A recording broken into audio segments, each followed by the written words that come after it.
Hola, ¿cómo están amigos? Vamos a hablar sobre los músculos del muslo. Vamos a comenzar con el músculo popliteo, que va a tener un inicio en el epicóndilo lateral del fémur y la cápsula articular de la rodilla. Su inserción va a ser con la cara posterior de la tibia y va a tener de función la flexión de la pierna y la rotación medial de la pierna. El músculo que interviene en la rotación lateral de la rodilla va a ser el bíceps crural. Músculo sartorio. Inicia en la espina ilíaca anterosuperior. La inserción es la fascia crural de la dorsal de la tibia. Su función es la flexión de la rodilla y la rotación de la pierna hacia adentro.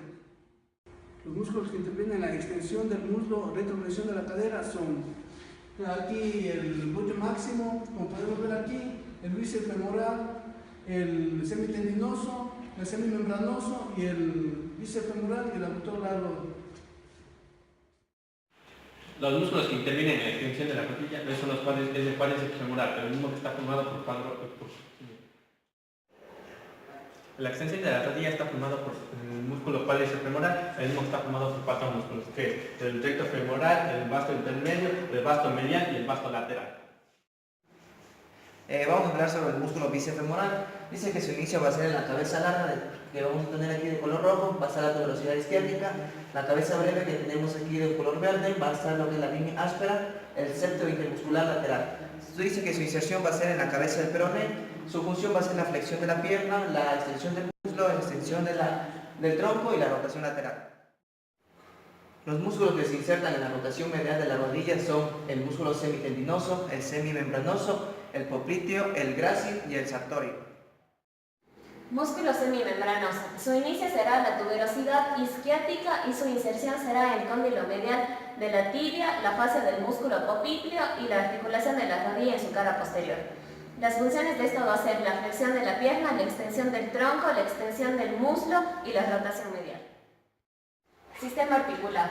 Es la unión de dos o más articulaciones entre sí.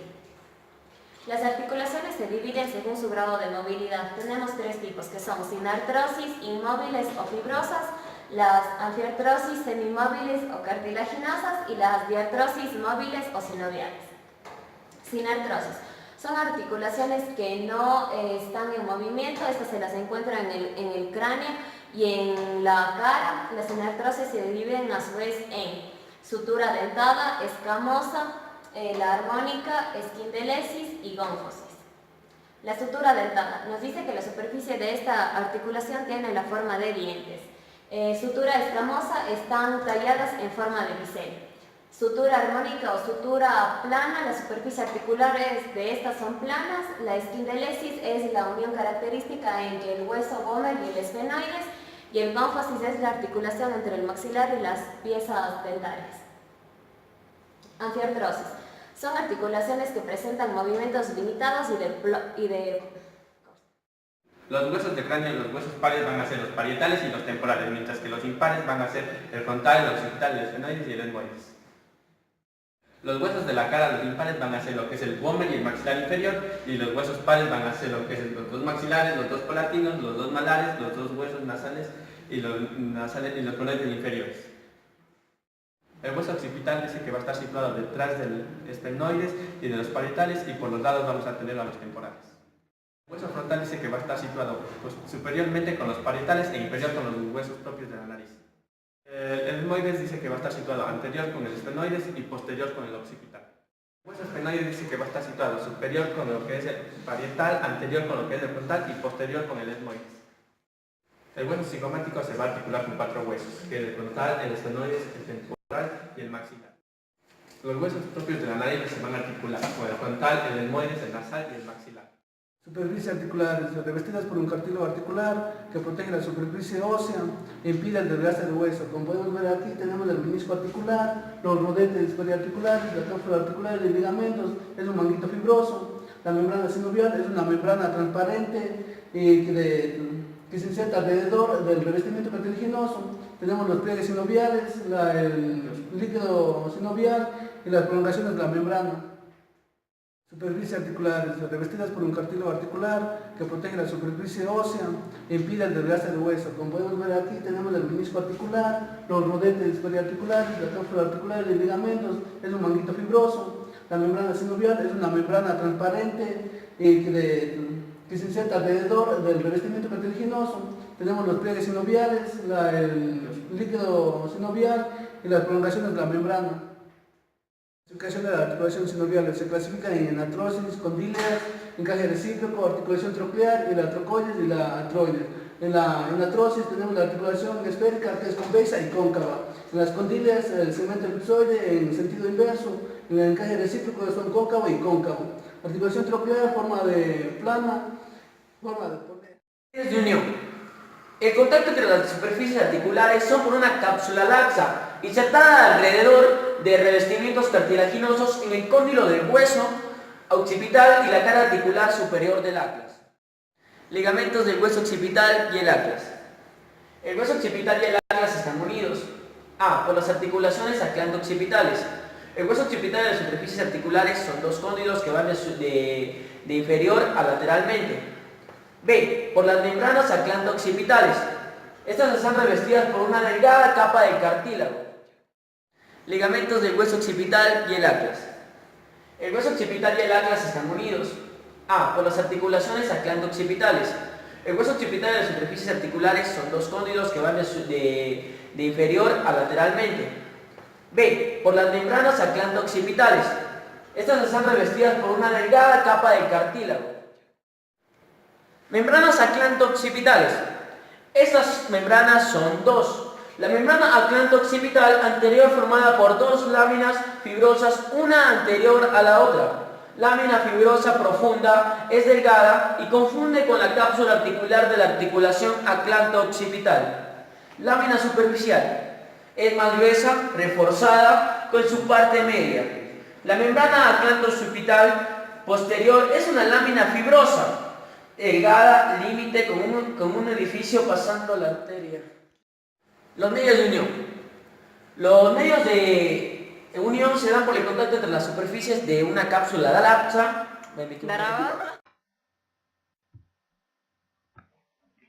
El ligamento nucal o supraespinoso dice que su borde superior o base se va a insertar en la protuberancia occipital externa. Como observamos aquí, su borde anterior dice que se va a fijar a la apófisis de las vértebras cervicales. Su borde posterior dice que se va a extender desde la protuberancia occipital externa hasta la apófisis espinosa de la séptima vértebra y se va a confundir con la línea que está aquí, que observamos que es el ligamento nucal.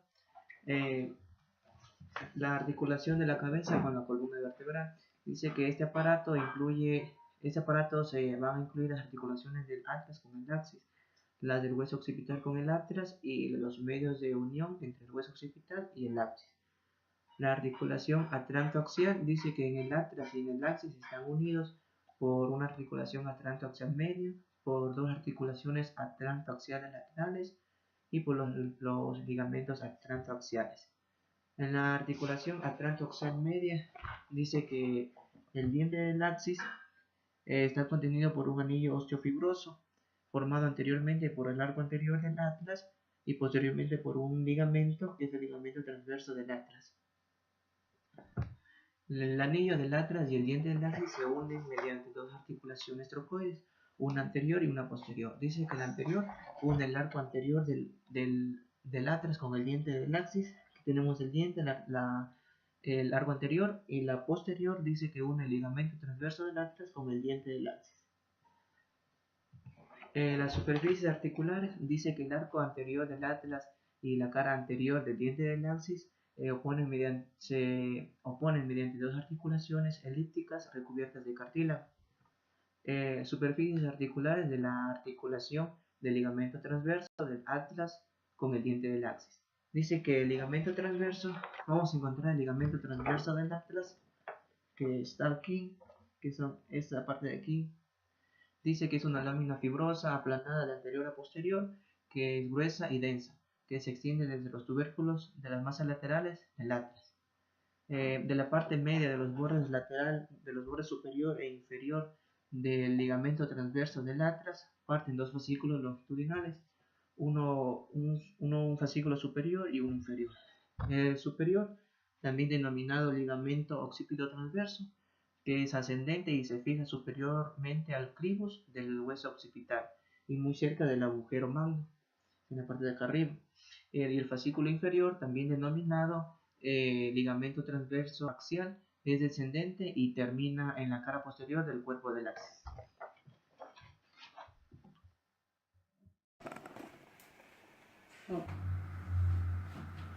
Cápsula articular. Lo que encontramos aquí va a ser la cápsula articular y va a ser delgada y muy laxa y superiormente se va a insertar en todo el contorno de la superficie articular del temporal y inferiormente se va a insertar en todo el contorno de la superficie articular de la mandíbula, salvo posteriormente donde la línea de inserción va a descender unos 0.5 centímetros inferior a lo que es el revestimiento fibrocartilaginoso. Su cara media se va a adherir a lo que es el disco articular que encontramos aquí. Esto de aquí va a ser el disco articular que se va a unir con la cara media de la cápsula articular. Y a su vez va a dividir en dos partes, que va a ser una temporodiscal y una discomandibular. La cápsula articular se va a componer de dos tipos de fibras, unas fibras largas y superficiales que se extienden desde el hueso temporal hasta lo que es la mandíbula, y unas fibras cortas que se extienden desde ambos huesos hasta lo que es la periferia del disco. Las fibras cortas también van a formar en la parte posterior de la cápsula un haz fibroelástico grueso y corto que se extiende entre la fisura petrotimpánica y el borde posterior del disco, que se denomina freno discal posterior. Ligamentos. Vamos a empezar con el ligamento lateral, que va a ser externo, grueso y triangular, que refuerza la parte lateral de la cápsula articular y cubre la cara lateral de la articulación, y termina en lo que es la pared lateral y posterior del cuello de la mandíbula.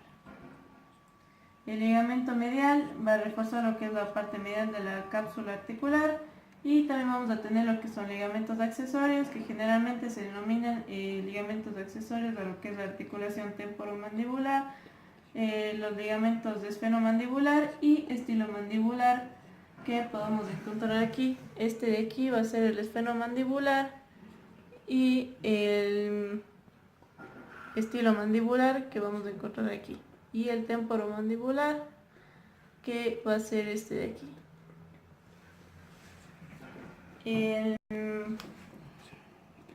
Y lo que también vamos a encontrar lo que es el rafe pterigomandibular. Estos no van a ser verdaderos ligamentos, sino simples cintas fibrosas que carecen de función en el mecanismo de lo que es la articulación. El ligamento esfenomandibular es una parte engrosada de la fascia interpterigoidea y será descrito junto con esto. El ligamento estilomandibular se forma como consecuencia de la regresión fibrosa del haz mandibular del músculo estilogloso y representa lo que es el arco fibroso que unía primitivamente los dos estiloideo y mandibular de este músculo.